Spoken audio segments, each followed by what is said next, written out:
High, আমি পল্লবী। কেমন আছে সবাই? তোমরা তো জানো আমি অনেক বেলা করে ঘুম থেকে উঠি।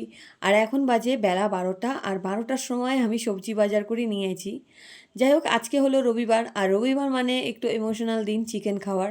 চলো বেশি দেরি না করে এবার তাড়াতাড়ি করে আমি কাজটা শুরু করে ফেলি, নাহলে বিকেল 3টে বাজবে আমার ভাত খাইতে। আজকে আমি প্রচুর বাজারই করছি সারা সপ্তাহ।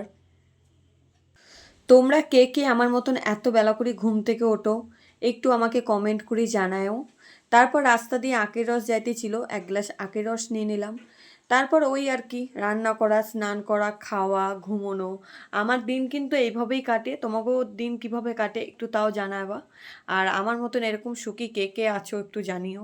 জানি না এই সুখ কতদিন থাকবে। আর তোমরা তো জানো আমি একটু স্কিন কেয়ার বেশিই করি। আজকে আমি রান্না করেছিলাম ক্যাপসিকাম চিকেন। তো এই রেসিপিটাও খুব তাড়াতাড়ি আসবে, ততক্ষণের জন্য তোমরা ভালো থেকো, টাটা। দেখা হচ্ছে পরের ভিডিওতে।